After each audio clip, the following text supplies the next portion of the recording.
राधा स्वामी जी। आज के सत्संग की वाणी स्वामी जी महाराज जी की है। सत्संग के वचन। गुरु चरणन आशिक होना, ये बात बड़ी क्या कहना। कहते हैं कि अगर शिष्य जीते जी गुरु भक्ति करके अपने आप को अंदर गुरु के चरणों में पहुंचा दे तो फिर वह जन्म मरण में नहीं आता। अब जब तक हम सिमरन के जरिए 9 दरवाज़ों को खाली करके सूरज, चंद्रमा, तारों को पार करके अंदर गुरु को प्रत्यक्ष नहीं कर लेते, हम गुरु भक्त नहीं कहला सकते। वहाँ पर जो प्रकाश है वह सतगुरु के चरणों की धूलि है। यही तुलसीदास जी कहते हैं, श्री गुरु पदनख मणि गण ज्योति सुमिरत दिव्य दृष्टि ही होती। कि अंदर जो सतगुरु के चरण हैं उनका एक नाखून करोड़ों मणियों से ज़्यादा प्रकाशवान है। अब सवाल पैदा होता है कि उन चरणों तक किस तरह पहुंचा जाए। तुलसी साहब कहते हैं, शिन शिन सूरती संभार लाए दृग के रहो। कि अगर गुरु के चरणों तक पहुंचना है तो पल पल दोनों आंखों के बीच में तवज्जो को रखो। फिर कहते हैं, तन मन दर्पण मांझ साज श्रुति से गहो। कि नेक चाल चलन हो तो आत्मा जहां खड़ी होगी ज्यों ही नहीं। फिर कहते हैं, लगन लगे लख पार सार तब पाइया। कि जब लगन लगेगी, सतगुरु के साथ प्यार होगा, तब मन और आत्मा वहां खड़े होंगे। आखिर में कहते हैं, अरे हाँ रे तुलसी संत चरण की दूर नूर दसाइया।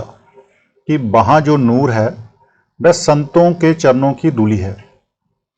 इसी तरह जिस नूर के बारे में ग्रंथ साहिब में इशारा किया गया है वह आदमी के अंदर है। क्या? गुरु भक्ति करके 9 दरवाजे लांघकर सतगुरु के चरणों तक पहुंचकर उस नूर को देखना है। ये बड़ा ऊंचा पद है, कोई छोटी चीज नहीं। स्वामी जी महाराज का कथन है, चूं गिरफ्तम कदम बा खाके कदम जुल्मते दिल शुदा हमा जाइल। जब मुर्शिद के कदम में पहुंचा तो दिल का अंधेरा नाश हो गया।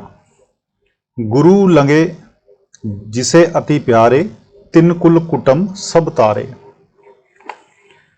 कहते हैं, जिसने गुरु के साथ प्यार कर लिया, अंदर गुरु को प्रत्यक्ष कर लिया, वह खुद भी तर गया और अपने कुटुंब को भी तार लिया।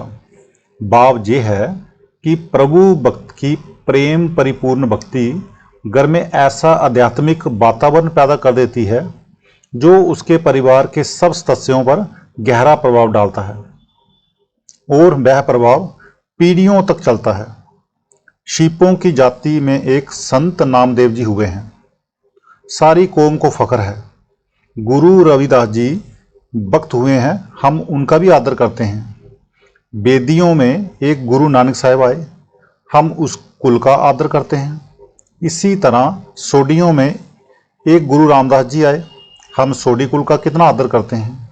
मतलब कि जिस कौम या जाति में कोई महात्मा आए हैं हम उस कौम का आदर करते हैं। दन मात पिता उन जन के जिन भक्ति करी कुल तज के। कहते हैं, जिसने कौम जाति की परवाह नहीं की और जो इश्के इलाही में मस्त है उसकी माता धन्य है और धन्य है उसका पिता।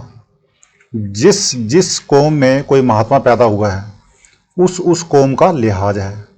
हम गुरु नानक साहिब की कौम का लिहाज करते हैं क्योंकि उसमें कोई ऐसा महात्मा हुआ है जिसने कौम की मजहब की परवाह नहीं की और इश्के इलाही में लीन होकर पर्दा खोल दिया। जिन सही मलामत जग की तिन मिली रास सुख घर की। मगर ये कायदा है कि जब जब वे सच्चे और पूर्ण महात्मा आते हैं हम उन्हें तकलीफें देते हैं। कौन सा बली या महात्मा है जिसे हमने दुख नहीं दिया। पहले कृष्ण भगवान को लो, उन्हें मथुरा छोड़कर द्वारका जाना पड़ा। हजरत मोहम्मद साहिब को मक्का छोड़कर मदीना जाना पड़ा। गुरु तेग बहादुर साहब का सिर काट दिया। गुरु अर्जुन साहब को तपते हुए तवों पर बिठाया। गुरु गोविंद सिंह जी ने 3 महीने तक कमर बंद नहीं खोला। इंसान एक सप्ताह तक इस तरह रहे तो उसका क्या हाल होगा, मगर वे दुनिया की निंदा और तकलीफ़ें सहते हुए दुनिया का भला करते हैं। उन्होंने दुनिया की निंदा चुगली की परवाह नहीं की और अपने घर पहुंच गए। जन्म साखी में लिखा है कि एक बार गुरु नानक साहब कसूर के इलाके में गए। लोगों ने ये कहकर कि ये कुमार्गी है, गलत राह पर चलाता है, गांव में घुसने नहीं दिया। आखिर गांव के बाहर एक कोड़ी की कुटिया में रात बिताई। पाठी समर्थन में, कोई आखे बूत ना को कहे बेताला, कोई आखे आदमी नानक बेचारा। इसके विपरीत जहां वह बैठे थे वहां अब गुरुद्वारे बन गए हैं और हम उन स्थानों को पूजते हैं। जो कुल लाज जगत से डरे, गुरु भक्ति से वह पुनि गिरे। जो आदमी लोग लाज से डरता है, दुनिया के तानों और निंदा से डरता है, अपने कुल से डरता है, वह गुरु भक्ति के काबिल नहीं, क्योंकि वह दुनिया को बड़ा समझता है और सतगुरु को छोटा। दूसरे लफ्जों में ये कह दें कि वह विषय विकारों को ऊंचा समझता है और सतगुरु को नीचा। फर्कसियर के वक्त सिखों पर बहुत ज़्यादा जुल्म होता था।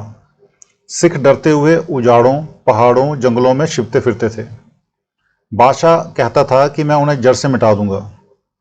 उसने हुक्म दे रखा था कि जो भी किसी सिख का सिर काट कर लाएगा उसे मैं 200 रुपये इनाम दूंगा। लोगों ने स्त्रियों के सिर काट कर ला कर दिए और इनाम हासिल किया कि ये सिख के बच्चों के सिर हैं। सिख पार्टियां बनाकर जंगलों में रहते थे। इत्तेफाक से एक पार्टी पकड़ी गई। हाकिम ने उसे जेल खाने में डाल दिया।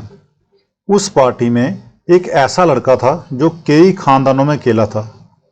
जब उसकी मां को पता लगा कि वह दिल्ली पहुंची, वजीर की ओर से मिली और कहा कि मेरा लड़का सिख नहीं, बेहतर है कि बादशाह से कहकर आप उसे छुड़वा दें।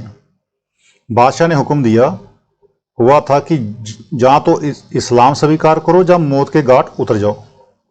वजीर की औरत ने वजीर से कहा, वजीर ने बादशाह से कहा कि बात इस तरह है। बादशाह ने कहा कि अगर लड़का कह दे कि मैं सिख नहीं तो मैं छोड़ दूंगा।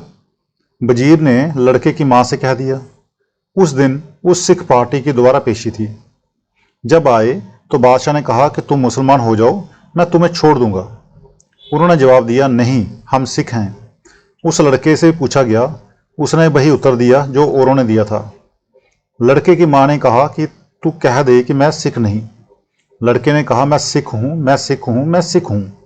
आ जलाद, पहले मुझे कत्ल कर ताकि मेरी मां का दुख दूर हो जाए और उसे ज़्यादा इंतजार ना करना पड़े।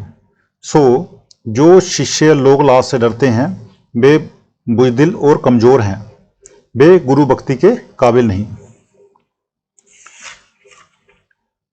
इसी तरह का जिक्र है मुसलमानों की हुकूमत ही गुरु गोविंद साहिब को उनके जोर की वजह से अनंतपुर छोड़ना पड़ा। एक डल्ला नाम का बराड़ कौम का सरदार था। गुरु साहिब से मिला और बोला कि महाराज, अगर आप हमें खबर करते तो हम मालवा आकर मुसलमानों का मुकाबला करते। हमें आनंदपुर को नहीं छोड़ना था। गुरु साहिब ने कहा कि जो मालिक का हुक्म। डल्ला ने कहा, नहीं जी। उन दिनों में तोड़ेदार बंदूकें होती थी, इसी तरह पत्थर कला बंदूकें भी होती थी जो कि सबसे अच्छी समझी जाती थी। वह घोड़ा पहले पत्थर पर गिरता और फिर चलता था। एक बार एक शिष्य गुरु साहब के पास एक बड़ी सुंदर पत्थर कला बंदूक लेकर आया। गुरु साहब ने कहा, इसे किस पर आजमाएं? फिर कहने लगे, इसे आजमाने के लिए आदमी ही ठीक रहेगा। फिर कहा कि देखना चाहिए। आखिर कहते हैं, डल्ला, कोई आदमी खड़ा कर जिस पर आजमाया जाए। उसने अपने आदमियों से कहा, पर अब आगे कौन आए?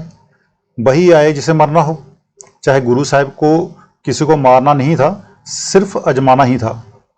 जब कोई ना आया तो गुरु साहब ने कहा, डल्ला तू ही आ। डल्ला कहने लगा, जी मेरे छोटे छोटे बच्चे हैं, मेरी बात भी क्या करेंगे?